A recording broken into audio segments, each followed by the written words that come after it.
La fotografía digital ha irrumpido con mucha fuerza en nuestras vidas. El abaratamiento de las cámaras la ha popularizado hasta el punto de convertirnos a todos un poco en fotógrafos, sacando cientos de instantáneas de nuestros viajes y acontecimientos especiales. Pero no siempre sabemos cómo obtener un buen retrato, cómo manejar el flash o cómo crear un álbum digital. A lo largo del curso abordaremos temas referentes a la fotografía tradicional, a la fotografía digital y al uso de la cámara, de manera que adquiramos los conocimientos necesarios para explotar al máximo las herramientas que tenemos a nuestro alcance. De la mano de fotógrafos profesionales de la prestigiosa escuela EFTI, ahondaremos en el mundo de la fotografía, desde las nociones básicas, como naturaleza de la luz o creación de la imagen en cámara oscura, hasta el retoque, impresión y almacenamiento digital, consejos, trucos, sugerencias, aspectos tecnológicos y aspectos creativos para que consigamos plasmar nuestros momentos irrepetibles de la mejor forma posible. ¿Sabíais que fotografía significa escribir con luz? Pues a eso os invitamos, a escribir con luz vuestros recuerdos. Bienvenidos al curso de fotografía digital de Visual Training.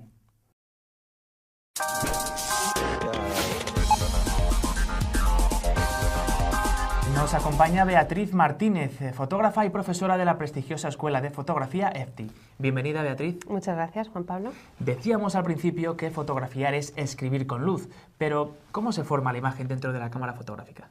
Es un concepto muy simple y se debe a leyes ópticas. En el momento en que tenemos una habitación o una caja completamente estanca la luz y se abre un orificio, un pequeño orificio en una de sus paredes, en la pared opuesta se forma una imagen invertida de lo que tenemos aquí fuera. Esto es un concepto que se conocía desde la antigüedad y es muy utilizado en el Renacimiento como elemento auxiliar de dibujo, ya que los artistas colocaban un papel en la parte de atrás y copiaban o calcaban las imágenes que tenían allí delante. Así que una cámara fotográfica es una cámara oscura. Efectivamente, es una caja completamente estanca a la luz con un orificio que es el diafragma y se nos va a formar la imagen en la parte trasera.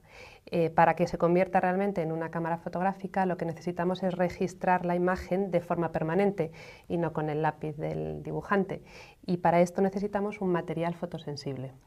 Nos vas a explicar ahora qué es esto de material fotosensible, Beatriz. Sí, un material fotosensible es un material sensible a la luz, porque como hemos dicho que la palabra fotografía viene de registrar o capturar la luz, lo que tenemos que hacer es esta imagen evanescente, capturarla con un material que reaccione ante la luz. Entonces hay diferentes materiales que reaccionan ante la luz. Las sales de plata, en concreto, tienen la propiedad de que cuando les llega luz se ennegrecen. Entonces el papel fotográfico está hecho de sales de plata y en el año 1839, que es cuando se considera el origen de la fotografía, consiguen en una cámara oscura, que hemos visto que se conocía desde la antigüedad, poner este papel fotográfico hecho a base de sales de plata y registrar y fijar la imagen que se forma en su interior. Pero en las cámaras actuales, en las cámaras digitales, no hay ningún papel, ningún carrete, ningún material. Bueno, lo que tenemos es el captador digital. Una cámara digital sigue siendo una cámara oscura, lo que pasa es que hemos sustituido el elemento fotosensible. En vez de tener el papel fotográfico hecho a base de sales de plata, tenemos un captador digital de silicio que también es fotosensible. Pues vamos a ver todo esto que nos has explicado en el siguiente vídeo. La palabra fotografía proviene del griego y significa escribir con la luz, de lo que se desprende que los dos aspectos esenciales de este arte son la luz y su registro. La luz incide sobre los objetos y, dependiendo del color que tengan, reflejarán más o menos luz, algo que está íntimamente ligado con la formación de la imagen en la cámara oscura. Veámoslo en el siguiente ejemplo. Un árbol refleja luz en todas direcciones. Delante de él situamos una caja completamente estanca a la luz, pero con un pequeño orificio en uno de sus lados. Sabiendo que la luz se propaga en línea recta, del punto superior del árbol saldrán únicamente dos rayos que, al atravesar el orificio, se proyectarán en la parte inferior del interior de la caja. De igual manera, desde el punto inferior del árbol, dos haces de luz se proyectarán en la parte superior del interior de la caja, completando una imagen del árbol, pero invertida. Es un principio óptico básico y, por tanto, inmutable. El mecanismo de todas las cámaras, desde las más antiguas a las más modernas, está basado en él. Esto ya lo conocían los griegos, los árabes y, de hecho, todos los avances que se hacen en perspectiva en el Renacimiento se producen gracias a la utilización de cámaras oscuras. Como dato curioso, contaros que las construían de una dimensión tal que les permitiera observar desde su interior las imágenes invertidas que se creaban para después copiarlas o calcarlas. Una pregunta, Beatriz, ¿cuáles son las partes que conforman una cámara fotográfica? Bueno, pues en cualquier cámara fotográfica tenemos 4 partes básicas: el objetivo, el diafragma, el obturador y un elemento fotosensible que en el caso de las cámaras digitales es el captador digital. Para entender mejor el funcionamiento de cada una de estas partes podemos compararlas con diferentes partes del ojo. En primer lugar tenemos los párpados, que en la cámara fotográfica sería el obturador, una cortinilla que se abre y se cierra para dejar pasar más o menos luz. En el ojo tenemos el iris, en la cámara tendríamos el diafragma, va a ser un orificio que se abre y se cierra para también dejar pasar más o menos luz. En el ojo tenemos el cristalino, en la cámara el objetivo, que es el encargado de hacer que la imagen aparezca nítida y enfocada. Y por último, en el ojo tenemos la retina y en la cámara el captador digital, que es el encargado de que se registre la imagen. Pues ahora lo que vamos a ver a continuación, una vez que hemos visto las partes que conforman una cámara y un poquito de historia, vamos a ver la diferencia entre una cámara reflex y una cámara compacta.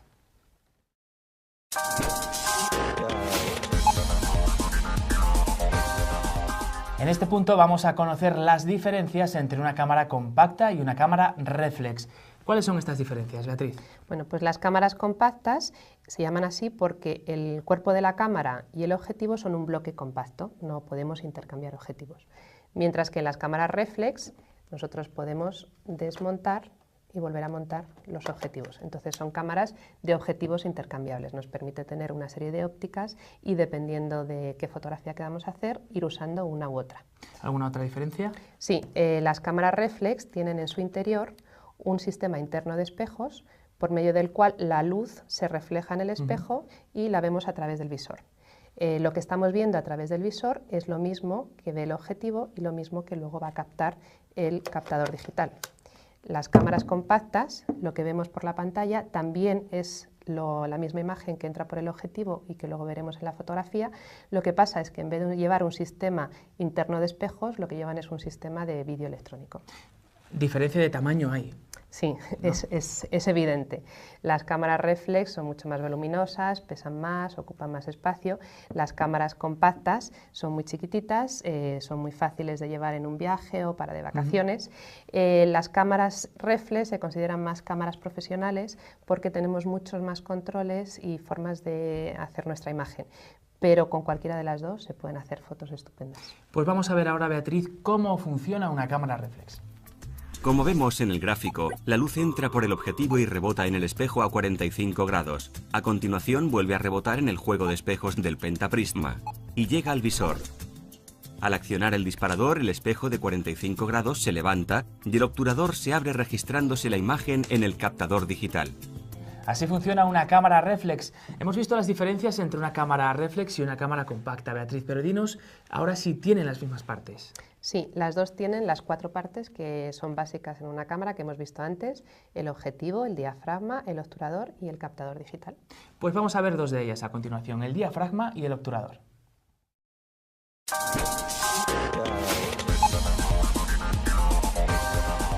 El obturador y el diafragma son 2 elementos de nuestra cámara fotográfica que nos permiten controlar la luz. ¿Pero qué es, en primer lugar, Beatriz, el diafragma? El diafragma es un dispositivo que tienen las cámaras, son una serie de laminillas metálicas que se abren y se cierran y me permiten controlar la cantidad de luz que llega al captador. Si abro mucho el diafragma llega mucha luz y si cierro el diafragma llega menos luz. Lo habíamos comparado con nuestros ojos, con el iris de nuestros ojos, ¿no? Efectivamente, cuando estamos en una habitación oscura nuestro iris se dilata para dejar que entre más luz a la retina y cuando salimos a exteriores y hay mucha luz nuestro iris se contrae. Si estuviéramos haciendo una fotografía necesitaríamos hacer lo mismo con el diafragma. En casos en los que haya poca luz necesitamos abrir diafragma y en casos en los que haya más luz podemos cerrar el diafragma. Parece sencillo. ¿Y el obturador qué es? El obturador lo habíamos comparado con los párpados.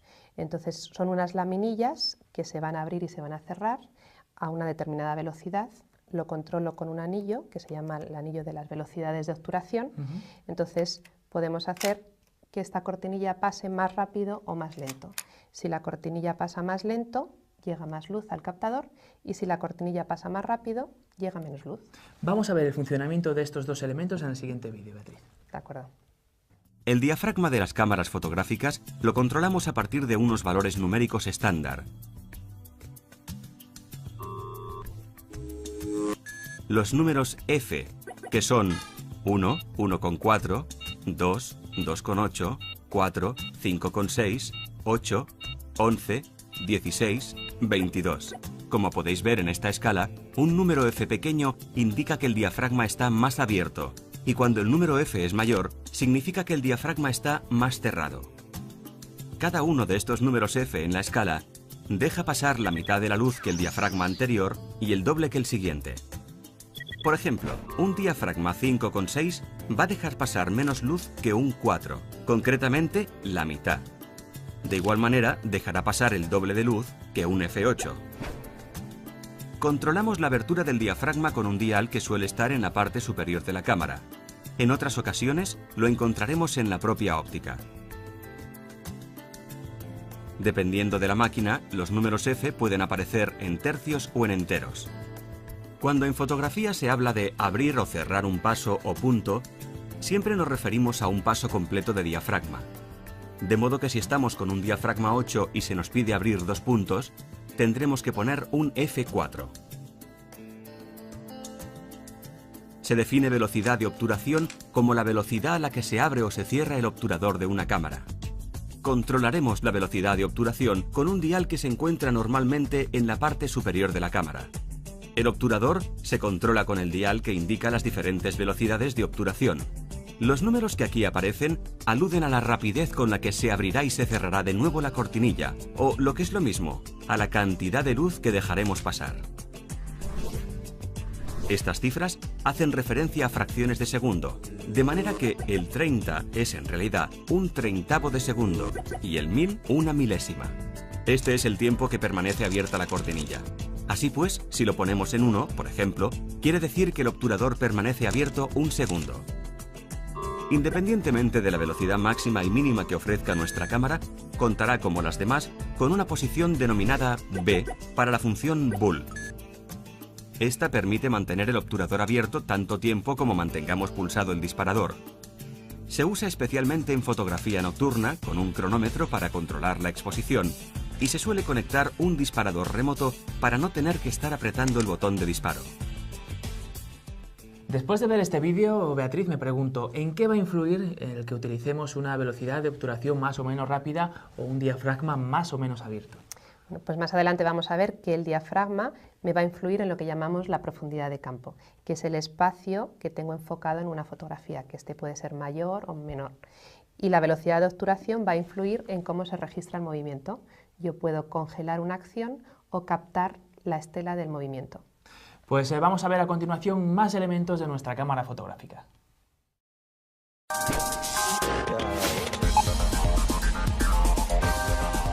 Uno de los elementos fundamentales de una cámara digital es el captador. Nos habías dicho, Beatriz, que es fotosensible.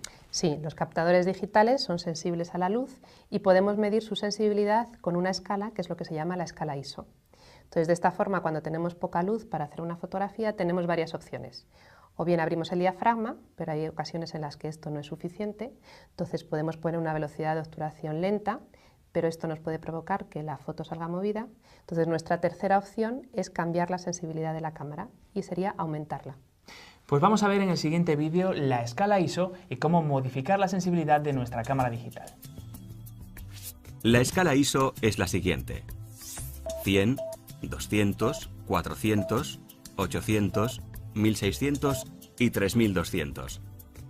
Está situada en un dial en el exterior de la cámara donde pone ISO, o bien se puede acceder a ella desde el menú general de la cámara.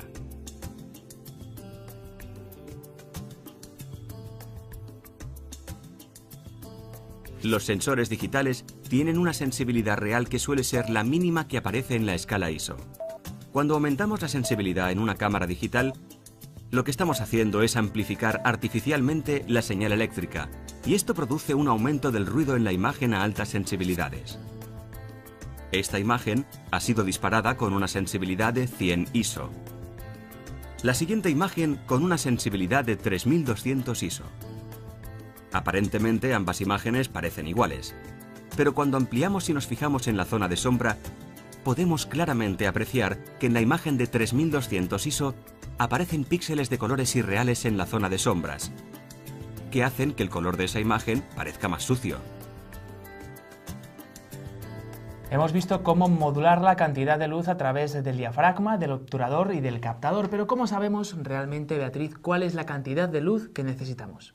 Pues gracias a un aparato que tienen las cámaras que se llama el fotómetro, con el que podemos medir la cantidad de luz. Nos lo cuentas mejor en el próximo capítulo.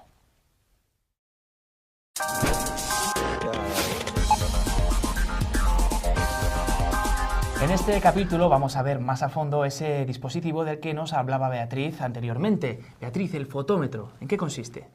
La palabra fotómetro viene del griego, foto, luz, metro, medir, con lo cual el fotómetro es un dispositivo con el cual yo calculo la cantidad de luz necesaria que necesita mi captador. El fotómetro me va a dar una combinación óptima de qué diafragma y qué velocidad de obturación son necesarias para una sensibilidad dada. ¿Y todas las cámaras digitales tienen fotómetro? Sí, se activa normalmente pulsando el botón del disparador hasta la mitad y a través del visor me va a indicar cuál es esta combinación correcta. Pues vamos a ver un vídeo en el que queda todavía más claro. El fotómetro nos ayuda a calcular la exposición correcta que una determinada escena necesita, evitando que la fotografía nos quede demasiado clara, lo que llamamos una sobreexposición, o demasiado oscura, lo que llamamos una subexposición. Hay diferentes diseños de fotómetros. El más frecuente en las cámaras digitales es uno parecido a este, en el que se muestra una serie de rayas con una marca central y unas indicaciones de +1, +2, -1 y -2. La exposición correcta la obtendremos cuando el fotómetro está centrado. Cuando el fotómetro señala +1, lo que está indicando es que la foto va a quedar sobreexpuesta a un punto. Recordaros que un punto significaba un valor completo de diafragma o de velocidad de obturación. Si el fotómetro señala -1, significa que la foto va a quedar subexpuesta a un punto, es decir, la foto quedará oscura. Un +2 significa que la foto quedará sobreexpuesta a 2 puntos y por lo tanto quedará todavía más clara. Un -2 significa que la foto queda subexpuesta a 2 puntos y por lo tanto más oscura. ¿Cómo hago mi primera medición? Lo primero es colocar la cámara en el modo manual para poder controlar el diafragma y la velocidad de obturación de forma independiente. A continuación, selecciono la sensibilidad a la que quiero trabajar, en este caso 100 ISO. Ahora tengo que ir moviendo los diales del diafragma y de la velocidad de obturación hasta que consigo centrar el fotómetro. Normalmente se suele dejar uno de los dos diales fijo y se va moviendo el otro hasta que se encuentra la medición correcta. En nuestro ejemplo queremos hacer la fotografía de una manzana. Seleccionamos un diafragma de 5,6 y vamos moviendo el dial de la velocidad de obturación hasta que conseguimos que el fotómetro quede centrado. Lo logramos al colocar una velocidad de 1/60 de segundo. Ya tenemos nuestra combinación de diafragma y velocidad correctos, 5,6, 1/60, para una determinada sensibilidad, 100 ISO, y con unas condiciones de luz determinadas. Ahora vamos a hacer otra medición. Pero en este caso vamos a fijar la velocidad de obturación y vamos a buscar cuál es el diafragma correspondiente. Seleccionamos una velocidad de 1/15 de segundo y movemos el dial de los diafragmas. Comprobamos que el fotómetro nos da la medición correcta con un diafragma 11. Esta sería otra combinación correcta para realizar esta fotografía. De hecho, vemos que las dos fotos han quedado expuestas de la misma forma a 5,6, 1/60 y a 11, 1/15. De hecho, no existe una sola combinación ni dos, sino que para unas condiciones de luz determinadas existen múltiples combinaciones de diafragma y velocidad que nos darán la misma exposición. Esto es lo que en fotografía se llama la ley de reciprocidad. Esto sería lo mismo que intentar llenar un recipiente con la misma cantidad de agua, en mucho tiempo abriendo poco el grifo o en poco tiempo con el grifo más abierto.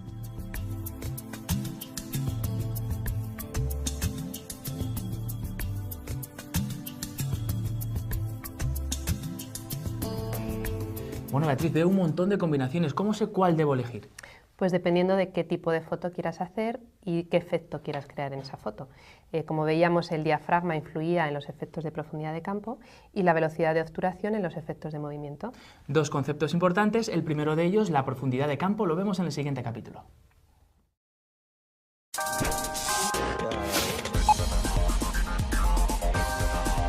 Seguimos viendo conceptos importantes que os van a ser muy útiles en vuestra iniciación al mundo de la fotografía. Nos decía antes Beatriz que el diafragma influía en la profundidad de campo, pero ¿qué es la profundidad de campo? La profundidad de campo se define como el espacio por delante y por detrás del plano que enfoco, en el que también las cosas salen nítidas. Si tengo una profundidad de campo pequeña, significa que ese espacio es reducido, y si tengo una profundidad de campo grande, significa que ese espacio es mayor. Entonces, el diafragma influye en tanto en cuanto si uso un diafragma abierto, reduzco la profundidad de campo, y si uso un diafragma cerrado, amplío la profundidad de campo. Entonces, por ejemplo, si yo quiero hacerte un retrato, yo puedo elegir desenfocar el fondo o enfocar en fondo. Si uso un diafragma cerrado, seguramente conseguiré que tanto tú y el fondo aparezcáis nítidos, y si uso un diafragma abierto, desenfocar el fondo. Muy bien, pues ¿qué te parece si lo vemos en un vídeo como hemos hecho con anteriores conceptos? Estupendo. Venga, vamos a verlo. Por profundidad de campo se entiende el área o la distancia dentro de la cual los motivos permanecen enfocados. Esta fotografía está tomada con poca profundidad de campo. Como podemos comprobar, tenemos solo una pequeña zona enfocada. Por el fondo aparece desenfocado. La profundidad de campo depende de varios factores. Uno de ellos es el diafragma. Cuanto más abierto esté el diafragma, menos profundidad de campo. Cuanto más cerrado esté el diafragma, obtendremos una mayor profundidad de campo. En este otro ejemplo podéis ver la misma fotografía tomada con 3 diafragmas diferentes. El enfoque no se ha cambiado. En las 3 imágenes estamos enfocando al rey en el tablero de ajedrez. En la primera fotografía hemos usado un diafragma abierto, en la segunda un diafragma intermedio y en la tercera un diafragma cerrado. Fijaros en cómo ha ido aumentando la profundidad de campo al ir cerrando el diafragma. Daos cuenta también de cómo he tenido que cambiar la velocidad de obturación en cada caso para obtener la medición correcta por parte del fotómetro. En el primer caso, al usar un diafragma abierto, he tenido que utilizar una velocidad de obturación alta, y al ir cerrando el diafragma, he tenido que usar velocidades de obturación más lentas. Las 3 fotografías están bien expuestas, han recibido la cantidad de luz correcta, pero vemos que hay diferencias a la hora de elegir qué combinación de diafragma y velocidad usar en cuanto a la profundidad de campo. En este otro ejemplo podéis ver un retrato hecho con un diafragma abierto y con un diafragma cerrado, y podéis comprobar que el fondo se registra de forma diferente. Es curioso, es el mismo encuadre pero parecen fotos diferentes. Sí, porque con la profundidad de campo es una de las herramientas que tiene el fotógrafo para poder influir en los diferentes centros de atención de una imagen. Por ejemplo, si volvemos al retrato ficticio que te he hecho antes, en el que elegía si quería que el fondo quedara enfocado o no, pues si abro mucho el diafragma para desenfocar el fondo, lo que hago es que centro la atención sobre tu cara.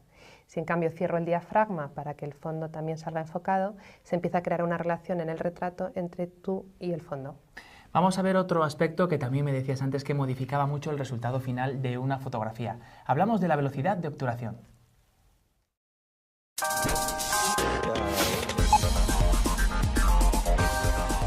La velocidad de obturación, que es lo que vamos a ver en este capítulo, también puede modificar el resultado final de una fotografía que estemos tomando. ¿Cómo influye la velocidad de obturación? La velocidad de obturación influye en cómo se registra el movimiento. Entonces, por ejemplo, si yo quiero hacer una fotografía de un pájaro y captarla en pleno vuelo, necesito congelar ese movimiento y para eso necesito usar una velocidad de obturación rápida. En cambio, si lo que quiero tomar es una fotografía de un tren entrando en una estación y dar la sensación de movimiento, necesito usar una velocidad de obturación lenta para captar ese efecto. Vamos a ver esto que nos has contado en el siguiente vídeo. La velocidad de obturación influye en cómo se registra el movimiento. Con las velocidades de obturación rápidas, el obturador está abierto durante un tiempo muy corto, fracciones e incluso milésimas de segundo, gracias a lo cual es capaz de congelar la acción en un determinado momento. Así, si yo quiero hacer la fotografía de un coche en movimiento y conseguir que salga totalmente nítida, debo usar una velocidad de obturación rápida, a partir de un 2/50 en adelante, un 500avo, un 1000avo o un 2000avo. Si por el contrario lo que me interesa es captar el movimiento y el desplazamiento del coche, lo que debo es usar una velocidad de obturación lenta. Por ejemplo, la siguiente fotografía ha sido hecha con una velocidad de obturación de un 30avo. Una cosa muy importante a tener en cuenta a la hora de disparar a velocidades de obturación lentas es la necesidad de utilizar trípode. Por muy buen pulso que tengamos en el momento de sujetar la cámara y hacer una fotografía, siempre hay un ligero temblor de manos que se traduce en la foto como una trepidación de la imagen, es decir, la foto sale movida. Es en estos casos imprescindible el uso de un trípode, para conseguir que los objetos que están quietos salgan nítidos. Es muy importante sujetar bien la cámara. Existe una forma óptima de cogerla y es la siguiente. Abrimos la palma izquierda de la mano y sobre ella dejamos que descanse la cámara. Con el dedo índice y pulgar accionamos el objetivo y el enfoque manual. Con la mano derecha apretamos el botón del disparador. Cuando estamos en esta posición, los codos inevitablemente están pegados a nuestro cuerpo y es una posición muy estable. Cuando encuadremos en vertical, la posición de las manos se mantiene. La izquierda ayuda a sujetar la cámara y con la derecha disparamos. En el caso de no disponer de trípode, siempre podemos improvisar uno con una mesa, una silla o un banco. O si no, buscar una forma de dar mayor estabilidad a la cámara, apoyando los codos en una mesa o en una pared. A continuación vamos a ver diferentes ejemplos de fotos tomadas con distintas velocidades de obturación para que podáis comprobar los diferentes efectos.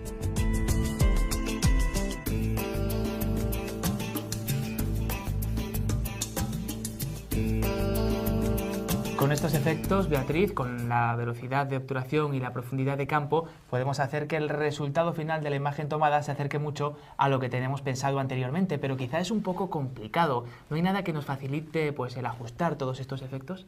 En la cámara tenemos, hasta ahora hemos estado hablando de cómo trabajar en el modo manual, pero tenemos otra serie de modos de exposición, que son los automáticos, que nos permiten hacer esto de una forma muy rápida y efectiva. Pues esto hay que explicarlo, Beatriz, así que lo vemos en el siguiente capítulo.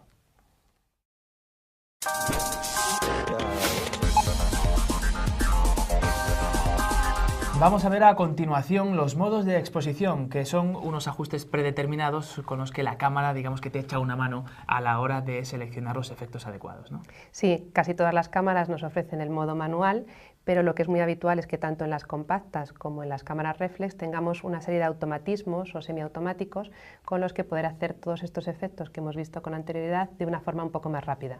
Por ejemplo, nos pueden ofrecer un modo de retrato en el que automáticamente se nos va a desenfocar el fondo, un modo de acción en el que automáticamente la cámara va a seleccionar una velocidad de obturación rápida para congelar el movimiento, o un semiautomático, por ejemplo, de apertura en el que yo selecciono el diafragma y la cámara automáticamente me busca la velocidad de obturación correspondiente para ese diafragma.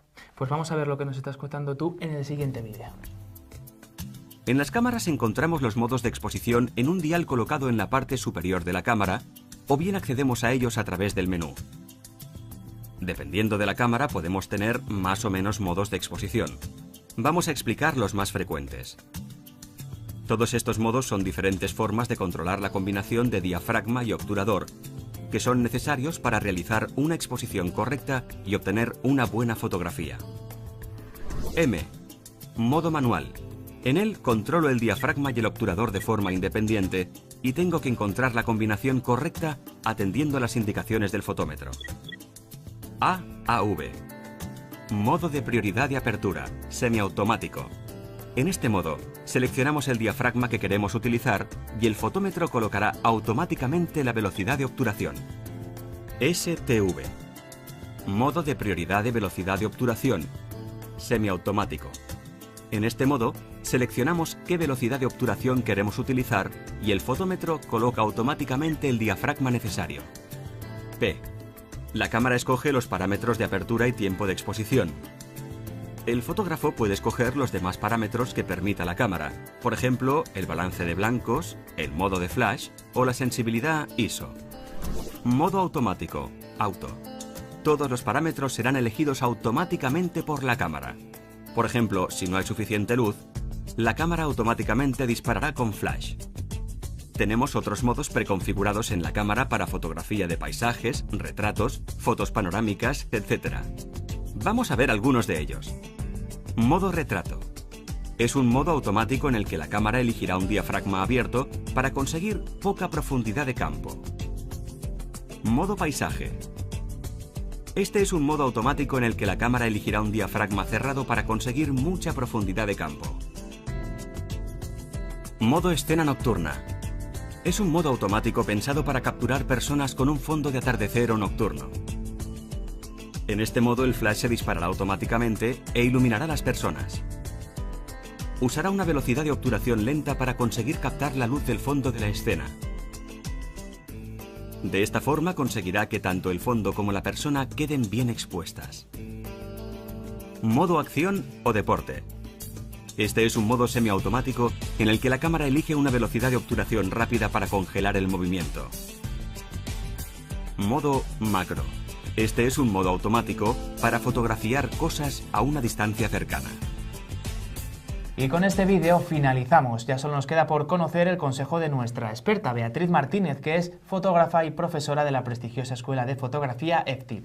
Beatriz, a modo de resumen, ¿qué nos aconsejas? Pues que con las 4 cosas que hemos visto en este DVD realmente podemos conseguir mejorar nuestras imágenes y que en vez de que hagamos una fotografía buena por casualidad, podamos previsualizar la imagen que queremos y la obtengamos. Muy bien, pues muchas gracias por acompañarnos. Gracias a vosotros. Y a ustedes les veo en la siguiente entrega de nuestro curso de fotografía digital. Hasta entonces. Bienvenidos al curso de fotografía digital de Visual Training.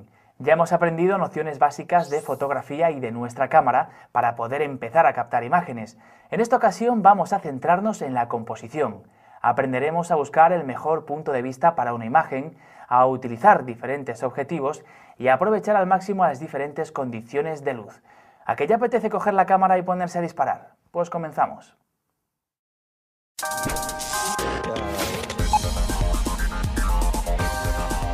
Hoy nos acompaña Fernando Marcos, fotógrafo y profesor de la prestigiosa Escuela de Fotografía EFTI. Bienvenido, Fernando. Hola, encantado de estar aquí con vosotros. Uno de los temas más presentes a la hora de hablar de fotografía es la luz. ¿Pero por qué esa importancia, Fernando? ¿De qué manera influyen las imágenes que tomamos con nuestras cámaras? La luz es tremendamente importante. Fotografiar, de hecho, es escribir con luz. Tenemos una herramienta que está ahí arriba, que es el sol, o una herramienta artificial que nosotros podemos utilizar, como puede ser un foco o una linterna, y la forma en que vamos a tener de utilizar o de modular esa luz nos va a dar imágenes e incluso estados de ánimo absolutamente distintos en cada fotografía que podamos tomar, ¿no? Así que hay diferentes tipos de luz, entonces. Hay diferentes tipos de luz y la forma de modularla es lo que nos va a interesar mucho a lo largo de este curso. Pues vamos a ver esos tipos de los que hablamos en el siguiente vídeo. Los diferentes tipos de luz que nos podemos encontrar a la hora de hacer una fotografía son los siguientes. Luz directa. Con este tipo de luz se crean contrastes muy pronunciados entre las zonas de luz y sombra y los colores resultan muy vivos. Esto puede ser beneficioso en fotografía de arquitectura, para resaltar volúmenes. En cambio, se pierden los detalles y las texturas. En retratos, puede endurecer mucho las facciones y crear sombras no deseadas. Luz difusa. Este tipo de luz proyecta pocas sombras y se proyecta con suavidad desde todas las direcciones, de modo que al hacer un retrato, en lugar de sombras poco atractivas, los rasgos se moldearán sutilmente. Sin embargo, con luz difusa, los colores pierden parte de su brillo. En los días nublados, en cambio, las altas luces quedan esparcidas, dando un aspecto uniforme a los colores y desapareciendo las sombras duras. Luz reflejada. La luz reflejada se produce cuando los rayos de luz rebotan en una superficie lisa o brillante. La nieve, por ejemplo, refleja mucha luz, proporcionando una iluminación extra a la imagen.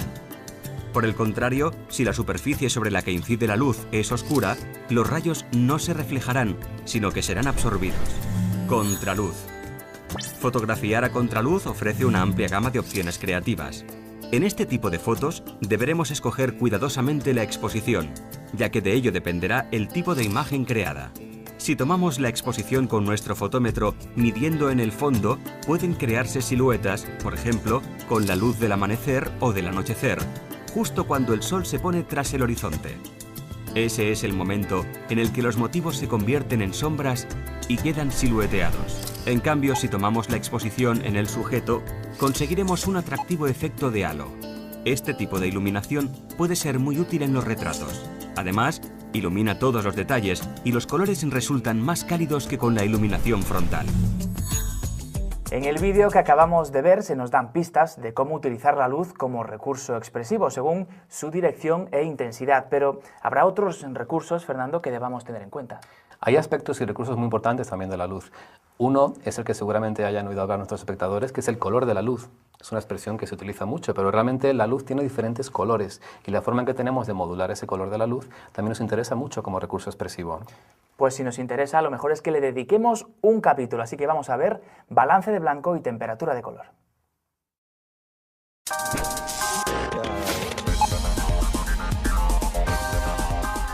Decíamos en el capítulo anterior que la luz tiene una coloración que en principio es necesario corregir y que nos resulta muy difícil de apreciar a simple vista con exactitud.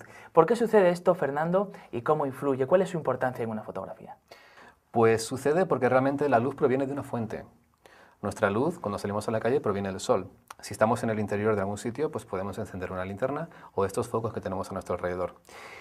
Y el tipo de emisor nos va a dar un determinado tipo de temperatura de color distinto, ¿vale? Por ejemplo, si encendemos un mechero, nosotros vemos que esto se está produciendo por una combustión del gas. La llama al principio es más azul y se va enfriando según va subiendo hacia arriba y se convierte en una llama un poco más amarilla. Así que aquí sí apreciaríamos ese cambio de temperatura Aquí de color. estamos apreciando un cambio de temperatura de color porque es muy evidente, es muy fuerte. Digamos que de la luz neutra blanca al amarillo de un mechero o de una llama o de una hoguera hay muchísima diferencia de temperatura de color. Continúa. Sí. Si cogemos, por ejemplo, una linterna, la linterna tiene otro tipo de temperatura de color distinta porque proviene de otro emisor, proviene de otra fuente.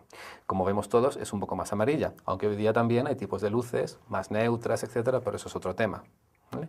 Y la fuente de luz neutra, por excelencia, es el sol. El sol, en determinadas circunstancias, no cuando amanece ni cuando está atardeciendo, sino cuando está en una altura, digamos, intermedia, contiene una temperatura de color que llamamos neutra, que está en torno a los 5.000, 5.500 grados Kelvin, que es un valor físico muy complejo de explicar en este DVD, pero que es importante. Y eso nos va a influir mucho sobre la cualidad de la imagen, el color que pueda tener la imagen. Podríamos anularlo, podríamos eliminar ese dominante de la temperatura de color, o podemos potenciarlo. Incluso tampoco tendríamos por qué dominarlo del todo, porque si yo enciendo una llama y de repente la vemos en una foto blanca, no nos lo creemos. Tiene que tener algo de amarillo. El ojo va a adaptar ese color de la temperatura de color. Nosotros, en nuestro cerebro, a raíz del tiempo y de nuestras enseñanzas, de nuestra educación, de nuestra cultura, los diferentes colores de temperatura de color se van a ir adaptando. Sin embargo, una cámara digital o una película fotográfica no lo puede hacer. Simplemente recibe longitudes de onda, partes de temperatura de color de la luz y tenemos que adaptarla a través de algunos elementos, dispositivos que necesitamos tener. Fernando, como es un término complejo y abstracto, ¿qué te parece si lo vemos en un vídeo y lo dejamos un poquito más claro? Perfecto. La temperatura de color se mide en grados Kelvin, según una norma que sitúa en 5.600 grados Kelvin la luz del día teóricamente perfecta. Esta puede variar durante el día según la hora y las condiciones atmosféricas. Rosada por la mañana, amarillenta a primera hora de la tarde, anaranjada en la puesta de sol, azulada al caer la noche.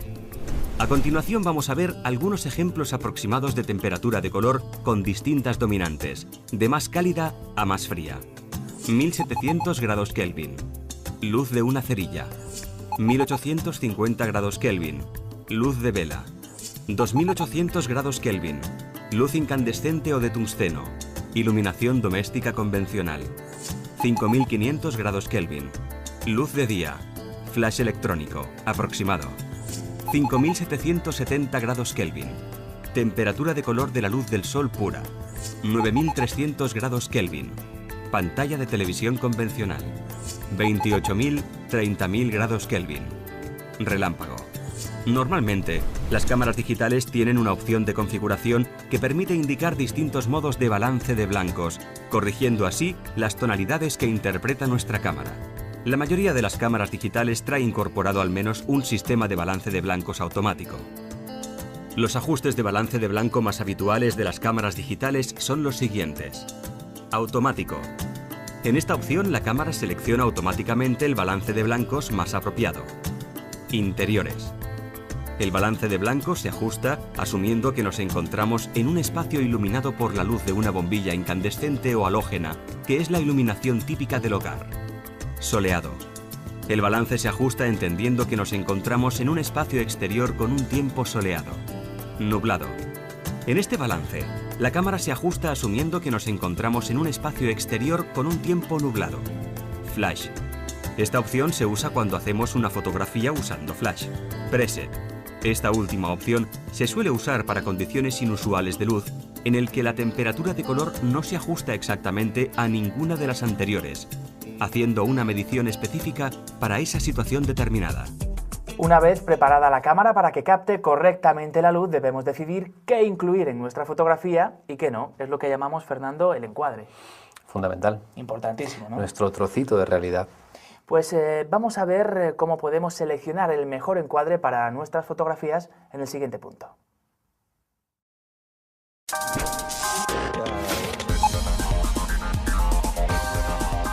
El encuadre, qué importante es, Fernando, el encuadre en nuestras fotografías. Realmente es captar un trocito de escena, una porción de la escena que estamos viendo, ¿no? Un trocito de nuestra realidad y llevarlo a una imagen plana con 2 dimensiones. Fíjate qué difícil. Estamos trabajando algo tridimensional y lo estamos llevando a algo que además tiene unas dimensiones físicas determinadas, ¿no? Y depende cómo lo vayamos a poner, si horizontal, vertical, cuadrado, o cómo lo hagamos. ¿Qué es esto, Fernando? Esto es un elemento carísimo que seguramente todos hayamos tirado muchos a la basura, ¿no? Es un marquito de diapositivas y nos va a ayudar mucho a la hora de componer y previsualizar la fotografía. Eso tan importante antes de disparar. Carísimo, irónicamente, por supuesto, pero esto, ¿me dices esto cómo lo utilizamos? Bueno, antes de hacer la foto, podemos imaginarnos qué porción de la escena queremos meter. Y nos ayuda mucho a ensayar. Cuando vas por ahí sin cámara, estás de paseo, te llevas un marquito y encuadras tu realidad. Te pones a investigar cómo puede quedar tu entorno dentro de una foto. Pues vamos a ver qué directrices son las que hay que seguir para realizar los encuadres correctamente. El encuadre es aquello que el fotógrafo sitúa dentro de la fotografía, la porción de escena que elige captar. A la hora de realizar un encuadre no hay ninguna norma estricta, pero existen algunas directrices que se pueden tener en cuenta. En toda escena suele existir un motivo, que es aquello que deseamos destacar, el centro de interés. Y un fondo, que es aquello que rodea, decora o da sentido al motivo. Para resaltar el motivo, el fotógrafo debe llenar el encuadre con él, esto es, hacer que ese sea el objeto principal en la escena. La línea del horizonte suele ser una referencia visual clave para el ser humano. Normalmente esta debe mantenerse recta, horizontal. La percepción de una línea del horizonte inclinada suele llamar la atención, y si no está justificada, da al espectador la sensación de que los objetos se vayan a caer hacia un lado. Otro factor comunicativo importante en fotografía es la elección del tipo de encuadre, que puede ser horizontal, vertical o inclinado.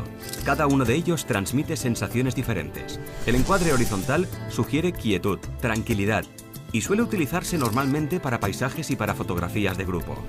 El encuadre vertical sugiere fuerza, firmeza, y es el más apropiado normalmente para retratos, entre otras cosas porque los seres humanos somos más altos que anchos. El encuadre inclinado transmite dinamismo y fuerza, y suele utilizarse como recurso ocasional para resaltar estas cualidades en el motivo de la fotografía. Bueno, pues ya sabemos medir la luz, ajustar la temperatura de color, encuadrar, disparamos, ¿no? No, tranquilo, Juan Pablo, todavía no. Primero necesitamos saber cómo vamos a utilizar los elementos visuales, cómo vamos a colocar los elementos que tenemos ahí enfrente. Es lo que se llama componer. Componer. Pues vamos a verlo en el siguiente punto, composición.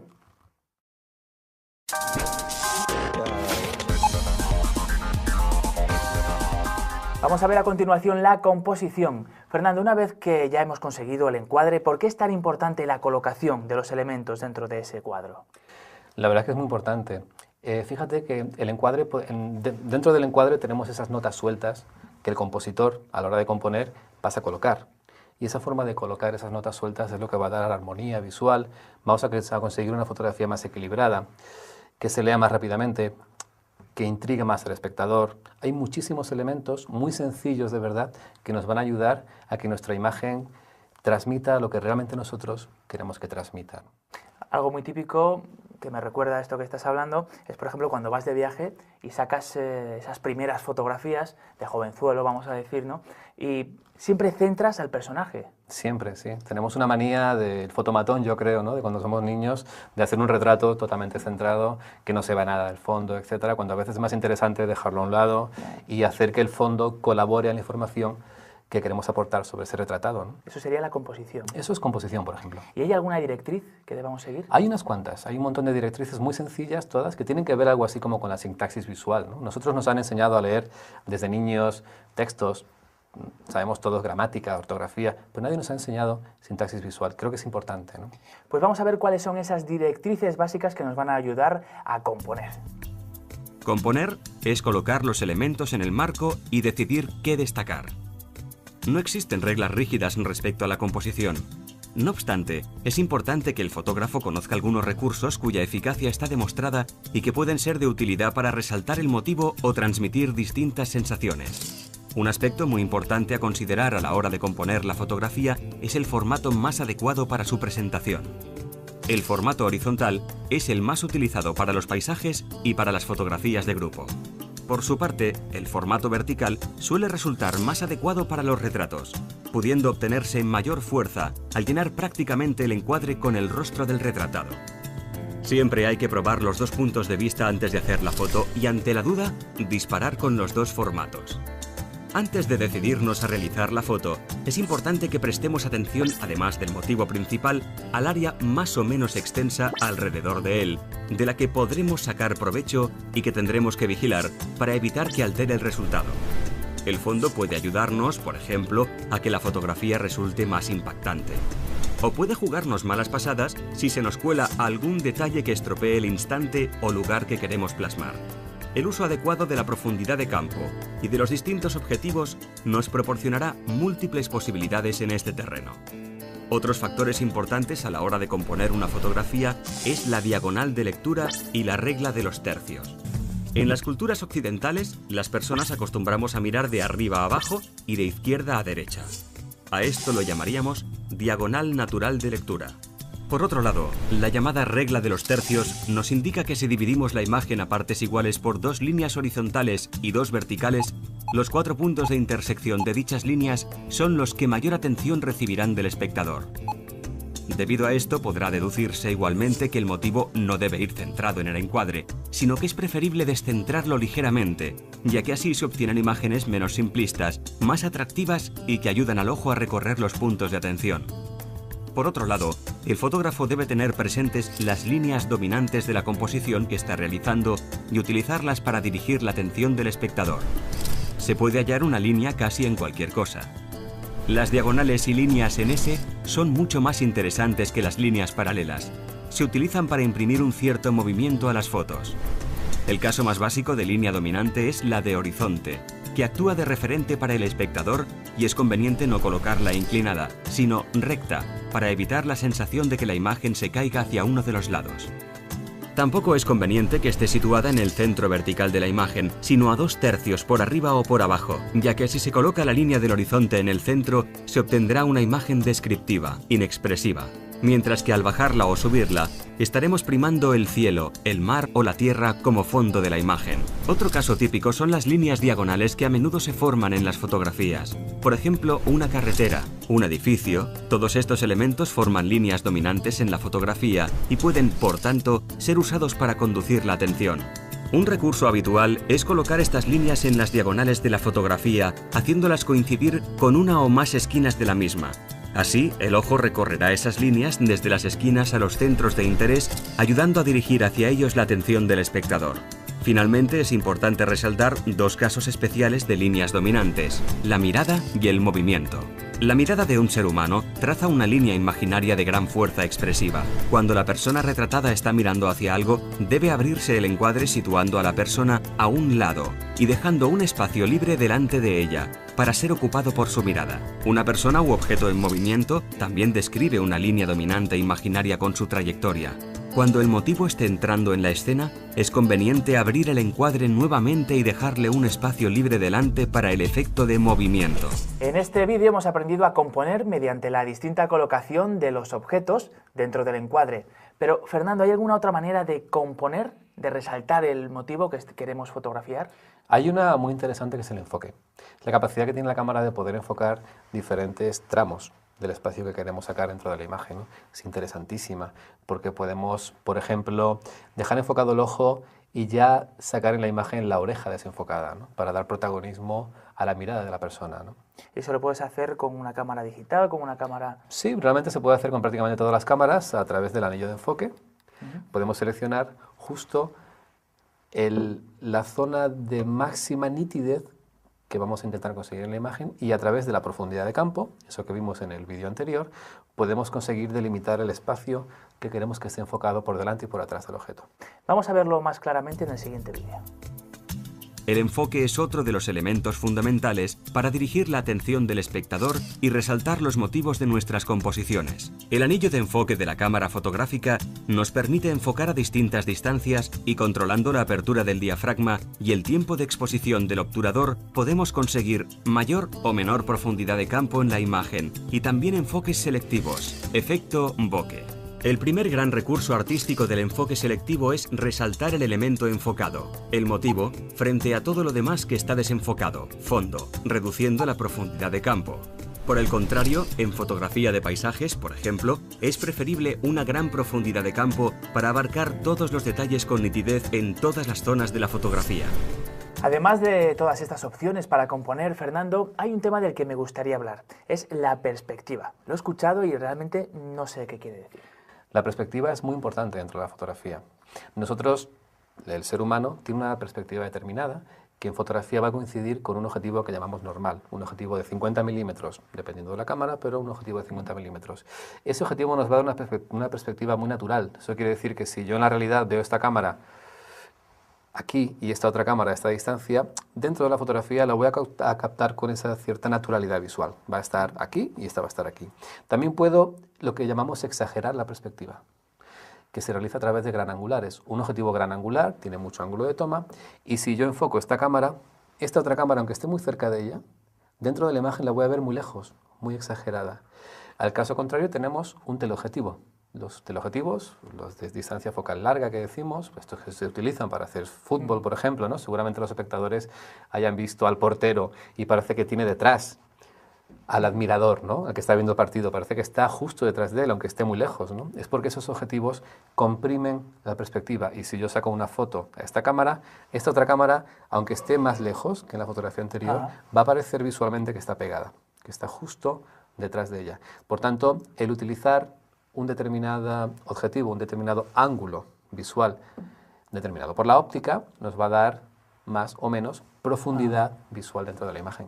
Has hablado de ángulo visual, que no tiene nada que ver con el ángulo, ¿no?, con el que tomamos una fotografía. El ángulo de toma es algo diferente, ¿no? Nosotros, lo normal es que saquemos una fotografía recta. Puede ser más alto, puede ser más bajo, pero tomamos una fotografía recta. También podemos hacer una foto hacia el suelo, lo que se llama una fotografía de picado, o podemos sacar una fotografía desde el suelo hacia arriba, una fotografía de contrapicado, para dar unas sensaciones de profundidad distintas, exagerar quizás el edificio o aplanar quizás lo que estemos mirando hacia abajo, ¿no?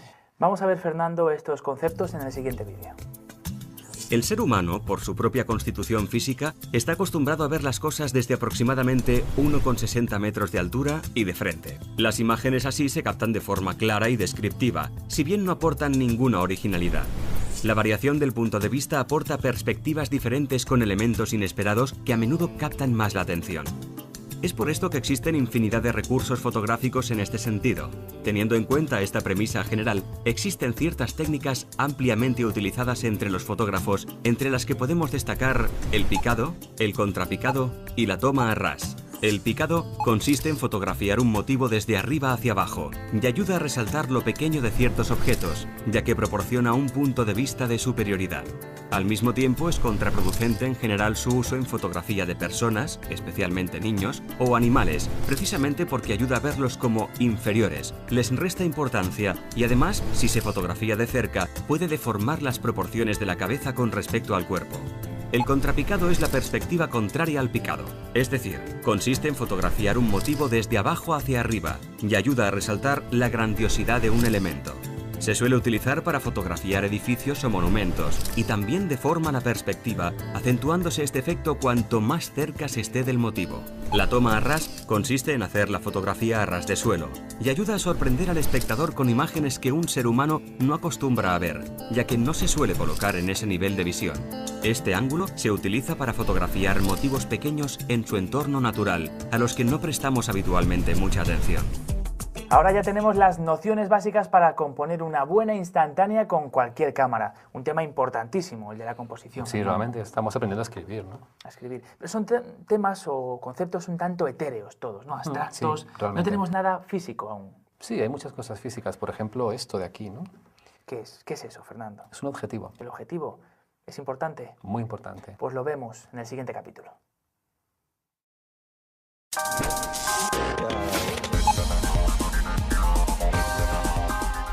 Ya sabemos que antes de disparar tenemos que tener en cuenta la luz, el encuadre y la composición, por ejemplo, todos ellos elementos externos. Pero también nos comentaba Fernando que la cámara tiene elementos propios que también influyen. Por ejemplo, hablábamos del objetivo. ¿Qué es exactamente? El objetivo es un tubo, realmente. ¿Te acuerdas cuando hablamos de aquel agujero de la cámara oscura del estenopo? ¿Vale? Pues ha evolucionado un poco. Y lo que va a permitir es redireccionar la imagen hacia el plano de la película o hacia el captador con determinados ángulos. Podemos tener un teleobjetivo, que va a ser un objetivo de estos que se utilizan para deportes o para fotografía de naturaleza, ¿no? Que va a emitir un ángulo de visión muy estrecho, por tanto podemos ver las cosas desde muy lejos, o podemos tener un objetivo gran angular, que es un objetivo que va a permitir que toda nuestra realidad entre dentro de la imagen, con mucho ángulo de visión. ¿Y de qué depende la calidad de un objetivo? Depende sobre todo mucho del vidrio del cual estén construidos, ¿vale? Dentro llevan unos elementos que son lentes. Es un conjunto de lentes, muchas, pocas, depende de cómo sea el objetivo, cómo esté diseñado, y sobre todo y fundamentalmente depende de la calidad del vidrio con el cual esté hecho. Podemos tener vidrios malos o vidrios de altísima calidad más caros, por supuesto, ¿no?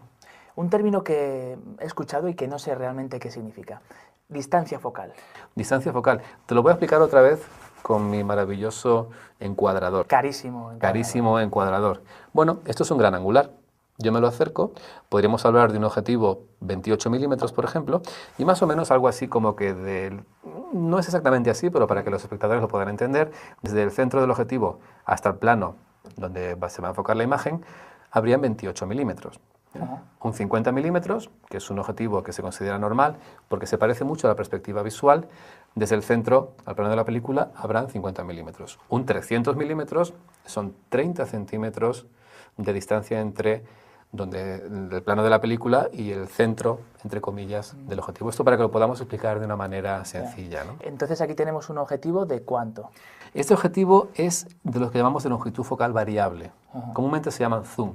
Y dentro de este objetivo tenemos diferentes ángulos de visión. Podemos tener un pequeño tele, como es un 70 milímetros. Podríamos tener un objetivo normal, que se considera normal por aquello de la perspectiva humana, que es un 50 milímetros, o podríamos tener incluso un gran angular bastante fuerte, como es un 18 milímetros. Podemos captar mucho ángulo de imagen o muy poquito ángulo de imagen. Así que según queramos, vamos modulando esto. Podemos variarlo. Muy bien, pues vamos a ver todo esto que nos has contado en el siguiente vídeo, Fernando. Existen diferentes tipos de objetivos según su distancia focal, pudiendo diferenciar entre objetivo normal, objetivo gran angular y teleobjetivo. Objetivo normal. El objetivo normal tiene un ángulo de visión de unos 46 grados, similar al de la vista humana. Al contemplar una foto realizada con un objetivo normal, se obtiene la impresión de una perspectiva natural, sin distorsión de líneas. En cámaras convencionales, la distancia focal empleada para un objetivo normal suele ser de 50 milímetros. Gran angular. Su ángulo de visión es mayor al del objetivo normal, generalmente entre 60 y 180 grados. Se utilizará para los planos generales, donde sea necesario abarcar un gran ángulo de visión desde una distancia corta. Su característica principal es que proporciona mucha profundidad de campo. Sin embargo, estos objetivos suelen distorsionar la imagen haciendo curvas las líneas rectas. Se utiliza normalmente en fotografía de interiores, arquitectura o de paisaje. En función de las distancias focales, los grandes angulares se dividen en distintos grupos. Gran angulares estándar, super gran angulares y ojos de pez. Teleobjetivo. Su ángulo de visión es menor al del objetivo normal, generalmente 2,1 grados. La primera cualidad de un teleobjetivo es la de acercar los objetos fotografiados. Esto permite al fotógrafo, por un lado, la posibilidad de fotografiar objetos a cierta distancia, mientras que, por otro lado, permite cerrar encuadre concentrándose en partes muy concretas de un motivo general, lo cual puede utilizarse como recurso estilístico para dirigir la atención del espectador hacia aspectos o texturas concretas de un objeto a las que normalmente el ser humano no presta atención. A diferencia de los objetivos gran angulares, los teleobjetivos ofrecen una imagen libre de distorsiones, con menor profundidad de campo y más plana, perdiendo la sensación de tridimensionalidad. El teleobjetivo es muy utilizado a la hora de fotografiar retratos, ya que el enfoque selectivo obliga al espectador a fijarse en el sujeto, que es lo único nítido dentro de la foto. Cuanto menor es el ángulo de visión, mayor es la repercusión del movimiento o vibración en la cámara en la fotografía, siendo en ocasiones necesario el uso de un trípode. Los teleobjetivos suelen ser poco luminosos en general debido a su construcción. Dentro de los teleobjetivos podemos diferenciar entre objetivos para retrato, teleobjetivos estándar, superteleobjetivos. Otro parámetro que hay que tener en cuenta al clasificar los distintos tipos de objetivos es si son de distancia focal fija o si, por el contrario, son de distancia focal variable, o lo que es lo mismo, los llamados zoom. Los objetivos zoom son los más conocidos y utilizados, puesto que nos permiten modificar la longitud focal dentro de una misma óptica. Sin embargo, debido a esta peculiaridad, su estructura interna está compuesta por un número mayor de lentes que las ópticas fijas, influyendo esto en la calidad final de la imagen y en su luminosidad. Por el contrario, las ópticas fijas son más luminosas y dan una mayor calidad de imagen, pero están limitadas a una única distancia focal, lo cual implica, en las cámaras de ópticas intercambiables, a estar constantemente cambiando los objetivos. Ya sabemos cuándo utilizar los diferentes tipos de objetivo, pero Fernando, hay otros elementos externos, ¿no? Sí, la verdad es que tenemos unos cuantos muy importantes y además baratos. Pues si te parece, los vemos en el siguiente capítulo.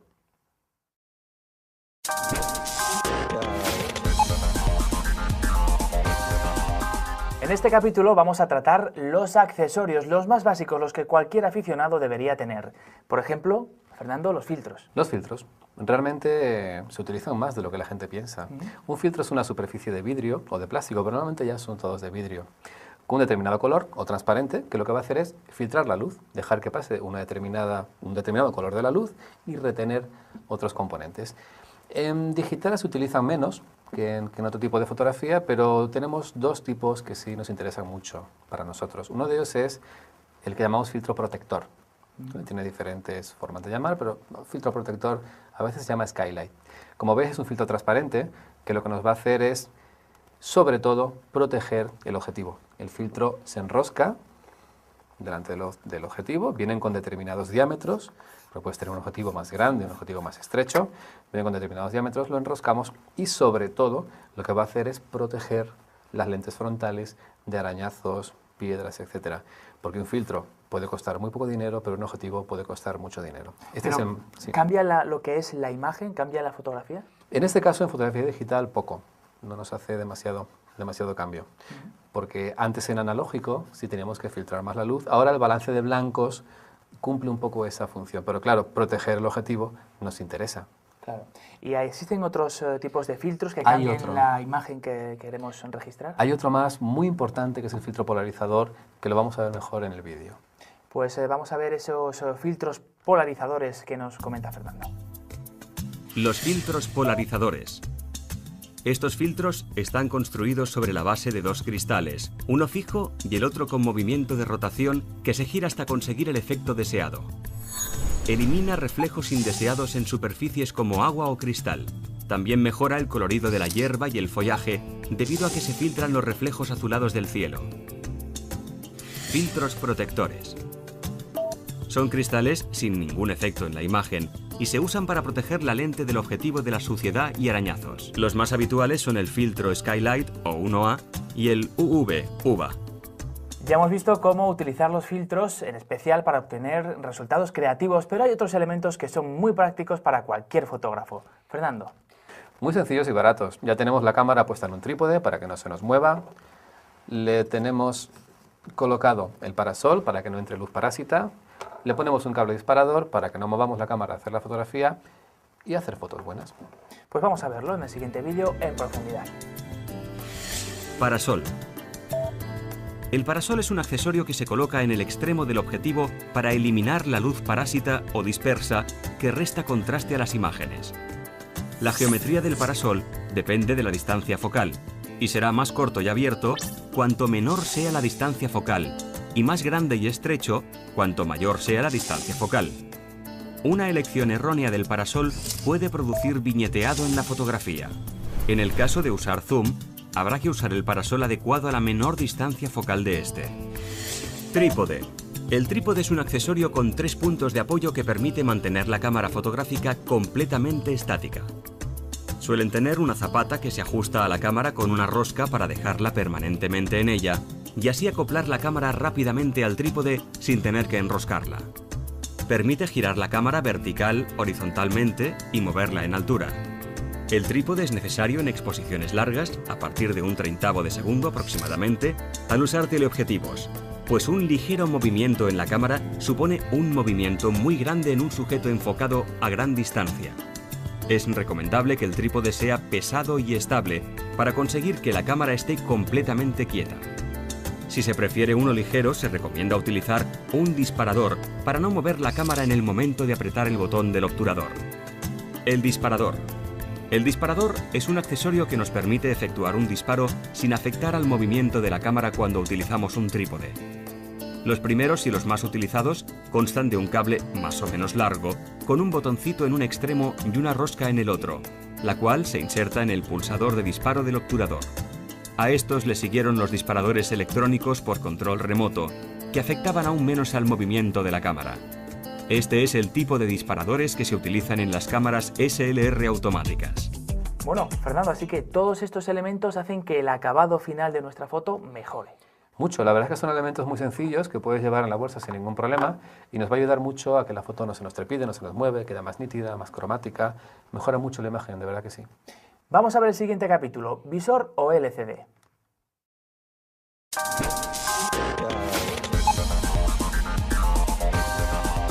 Ya conocemos más a fondo nuestra cámara y sus posibilidades, conocemos los elementos externos e internos. Pero, Fernando, ¿hay algo más de lo que nos quieras hablar? Bueno, quizás por comentar también podríamos comentar la diferencia entre lo que es el visor óptico y la pantalla LCD, que algunas veces está combinado, está mezclado. Todo esto va muy rápido, evoluciona muy rápido, pero fundamentalmente en una cámara reflex como esta, tú miras a través del visor óptico y hasta que no has obtenido la foto no la podemos ver en la pantalla LCD. Luego podemos juzgar si ha quedado bien, si ha quedado mal, etc., ¿no? Las cámaras compactas, por otro lado, tienen esa capacidad de que directamente estamos viendo la imagen en la pantalla LCD y nos puede ayudar quizás un poco mejor a componer o algunas estrategias visuales, ¿no? Más o menos lo podemos resumir así. Vamos a ver estas características en el siguiente vídeo. Visor óptico. A la hora de hacer una fotografía contamos con distintas formas de visualizar la acción a través de la cámara dependiendo del modelo. El visor óptico es la ventanilla, pantalla o marco de la cámara del que se sirve el fotógrafo para ver exacta o aproximadamente la parte de la escena cubierta por el objetivo. Los visores ópticos son de 2 clases, directo y reflex. El visor óptico directo, propio de algunas cámaras, sobre todo en compactas, utiliza un sistema óptico completamente independiente del objetivo. Es decir, que lo que vemos a través de él no es exactamente la imagen que se va a captar. El visor reflex es aquel que sí permite al fotógrafo ver la escena a través del objetivo, de modo que lo que está viendo es exactamente lo que será captado en la fotografía. Se evita así el error de paralaje que se da en las cámaras con visores ópticos directos. Esto es así porque la cámara tiene detrás del obturador un espejo plegable ajustado a 45 grados, de modo que la luz que entra por el objetivo se refleja en él hacia otro juego de espejos y la conduce hacia el visor. Pantalla LCD. En este tipo de pantallas que llevan casi todas las cámaras digitales compactas y algunas reflex, podemos ver las imágenes exactamente igual como van a ser captadas. Además, a través de él, podemos acceder a los menús de la cámara. Ya hemos visto unos cuantos conceptos básicos que le van a servir y mucho para empezar a realizar fotografías con criterio. Pero Fernando, ha llegado el momento de hacer balance. Cuéntanos, ¿qué nos recomiendas después de los puntos y capítulos que hemos visto? La verdad es que las recomendaciones son muy sencillas, que aprendan algo de técnica, como han visto los espectadores, algo muy simple, no tenemos tampoco ninguna complejidad dentro de todo esto. Cada vez las cámaras nos ayudan más a conseguir imágenes, salgamos por ahí, hagamos fotos, disfrutemos de una manera inteligente, intentando plasmar lo que la realidad nos transmite y lo que nosotros queremos transmitir sobre ella, y es mucho más fácil de lo que parece, de verdad. Ese es el consejo de Fernando Marcos, fotógrafo y profesor de la prestigiosa Escuela de Fotografía EFTI, que hoy nos ha acompañado. Gracias, Fernando. A vosotros. Y a ustedes les veo en la próxima entrega. Hasta entonces. Bienvenidos al curso de fotografía digital de Visual Training. Para hacer una buena fotografía no es suficiente con tener nociones de composición y controlar el diafragma y la obturación. Es necesario tener un profundo conocimiento de nuestra cámara digital para así aprovechar al máximo todas sus funciones. Si además entendemos cómo es el proceso de captura de una imagen digital, estaremos mucho más cerca de conseguir la imagen que queremos y no la que quiere el automatismo de nuestra cámara. A continuación veremos cómo funciona nuestra cámara digital. Eso sí, será con un lenguaje sencillo y con ejemplos prácticos. Prestaremos atención a los conceptos más importantes como son el ruido, la resolución o los formatos. Veremos cómo se forma el color dentro de nuestra cámara digital o qué son los sensores o los captadores. Así pues, comienza el curso de Visual Training sobre la cámara digital.